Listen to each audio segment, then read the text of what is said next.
eu cheguei na conclusão que a única forma que você tinha de se aposentar seria ser parceiro de um bom empreendimento. Então o que eu fiz? A partir daí eu comecei a estudar com mais profundidade, né, a possibilidade de você se aposentar com ações. Eu fiz até um negócio que pareceu inoportuno na época, né? Em 1971, 72, eu já havia feito um estudo e eu tentei demonstrar que se você comprasse ações e você tivesse um programa definido, com metas, etc., você teria condições de, assumindo essa parceria, se aposentar. Então eu peguei uma empresa como exemplo e fiz um trabalho. Esse trabalho se chamou Ações Garantem o Futuro. E eu segui o trabalho, pura e simplesmente isso. Quer dizer, eu me convenci daquilo que eu tinha feito era realmente uma perspectiva, uma projeção factível, tá certo? E aí eu fui fazendo. Então eu fui comprando. Eu fui comprando ações, e na razão direta que as ações deixavam de ter a sua função, que era de ter o quê? De ter um dividendo mais inteligente, ou um dividendo que pudesse me proporcionar uma renda mensal, assim, eu diria, confortável, né?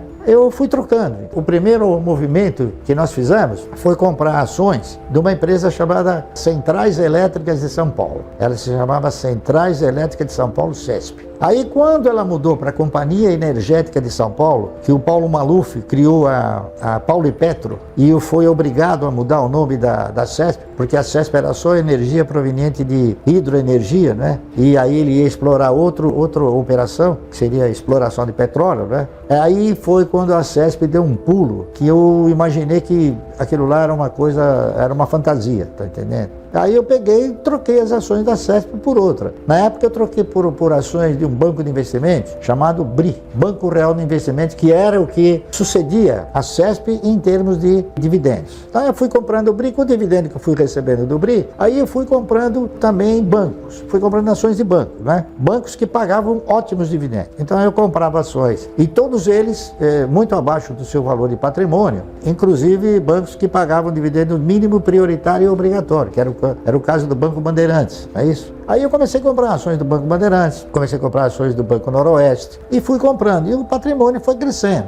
No meio disso, tiveram algumas investidas, né, que acabaram produzindo capital e que foi aumentando essa posição acionária, né? Tudo começou assim. Quando eu recomendo a pessoa fazer uma carteira de previdência, a primeira coisa que eu digo para a pessoa é o seguinte: você tem que incorporar o espírito do investimento e o sentido da parceria. Tá entendendo? Você tem que sentimentalizar que você não está comprando ações pelo simples fato de comprar. Você está comprando ações de um projeto que possa ser bem sucedido, tá correto? E eu passei a fazer isso. Eu passei a examinar projetos, principalmente de empresas que tivessem duas características, né? Que o setor fosse um setor perene e que ele produzisse sustentabilidade. Quando você define o que você vai fazer, e na minha opinião todos deveriam definir isso, né? Que não adianta você comprar ações de uma construtora que não tem essa perenidade, nem tem essa sustentabilidade, e outras empresas também. Então, você vai onde tem o quê? A perenidade, a perspectiva da perenidade e a sustentabilidade. Então, as ações que eu tenho são ações que possuem essa característica. Simplesmente isso, tá entendendo? É por isso que eu não tenho milhões de ações, eu tenho uma quantidade reduzida de ações.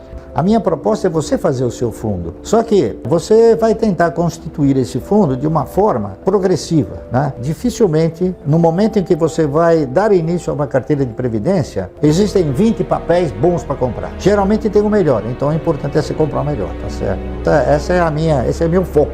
Eu fui me modulando no sentido de, primeiramente, controlar os meus egos e depois administrá-los. Então, eu também fui jovem, também tive, assim, ímpetos, né? Mas eu fiz a coisa e achei que não era bem como eu imaginava. As coisas são um pouco diferentes. Essa aqui é a realidade. Então eu vou atrás de exemplos, de grandes e bons exemplos, tá certo? Lamentavelmente no Brasil nós não temos assim um elenco de exemplos bons numa quantidade muito grande. Você tem uma quantidade pequena, né? E é por isso que eu tenho uma quantidade pequena de ações, de empresas que me gratificam muito bem, tá entendendo? Você tem que ter disciplina em tudo. Eu acho que a disciplina é uma coisa que deve te orientar em todos os todos os seus movimentos, não é isso? Senão você acaba desgovernando a sua trajetória, não é isso? A disciplina que eu tenho em relação às ações é ter consolidado o fato, né, de que parceria em ações é a forma mais assim conveniente de você formar uma renda mensal progressiva, tá certo? E se você não tiver a disciplina e a paciência, são dois fatores que eu reputo de fundamental importância para o indivíduo. Então, em tudo você tem que ter o quê? Disciplina. Você tem que ter disciplina na alimentação, disciplina no vestir, enfim, disciplina em tudo. Eu procuro ser uma pessoa disciplinada em tudo, tá entendendo? Essa aqui é a realidade. E tenho paciência. Por exemplo, eu sei que a cada 3 meses eu vou ter um recurso, ou a cada 1 mês eu vou ter um recurso. Então, eu espero. Eu sei que ele vai acontecer. Eu não tenho aquela ansiedade, tá entendendo? A postura das ações acabou me enriquecendo sobre 2 fatores. O primeiro é exatamente sobre a questão da paciência. Você ter paciência. Você sabe que vai acontecer, então não adianta você querer antecipar esse acontecimento. E a outra questão é de você respeitar as regras de onde você está atuando, entendeu? Então eu peguei o seguinte, eu peguei exemplos, né? Todos nós deveríamos pegar exemplos. Por exemplo, eu peguei exemplos de pessoas que começaram numa pequena empresa e cresceram vertiginosamente. Se eles cresceram, por que eu não vou crescer com eles? Eu pensei assim, então eu faço isso. Se eles cresceram, eu tenho chance de crescer com eles. Então, eu quero estar onde as pessoas tenham a ambição de crescer, tá certo? Não a ganância de ganhar, a ambição de crescer. Há uma disciplina nisso, né? Essa aqui é a realidade.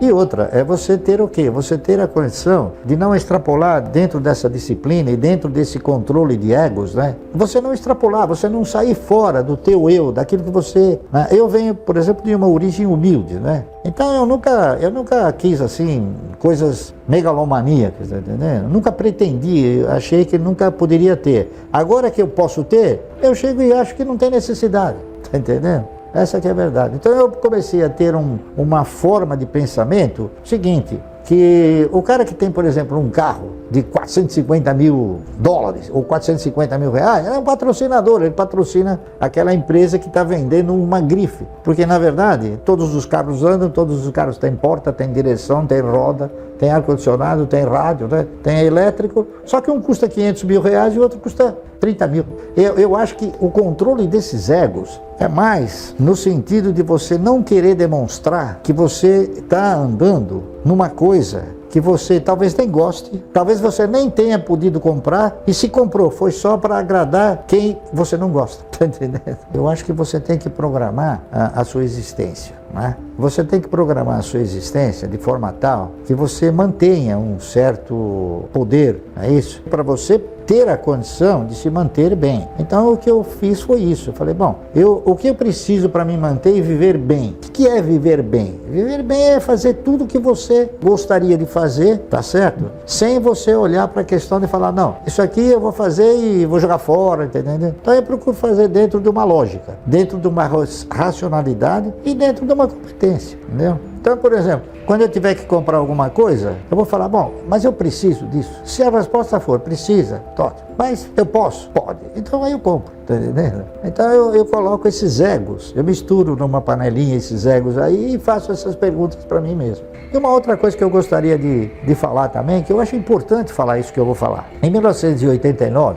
após a eleição do Collor, né, nós tivemos um contingenciamento, um encurralamento da moeda, né? O Collor fez o seguinte, ele trocou o padrão monetário de cruzado para cruzeiro. E o que ele fez? Ele falou, bom, todos os lugares onde tiver um saldo em cruzados serão encurralados. Muito bem. Então, quem tinha dinheiro na poupança, quem tinha letra de câmbio, quem tinha obrigações do Tesouro, na época era ORTN, né? Quem tinha letra do Tesouro, enfim, todos foram contingenciados, menos as ações. Se você tivesse ações, no dia em que ele mudou o padrão monetário, se você tivesse vendido um dia antes, você ia receber em cruzado. Se você vendesse no dia seguinte, você já receberia em cruzeiro. Afetou todos, menos as ações. Então, essa questão de dizer que ações não têm segurança é um mito que o banqueiro criou para poder espantar você. Por quê? Porque se você não tem cultura, você vai ser simplesmente e facilmente ludibriado. Por que você empresta dinheiro para o governo e não compra grandes projetos? É cultura, não é isso? E você tem medo, alguém colocou na sua cabeça, não, você vai comprar ações,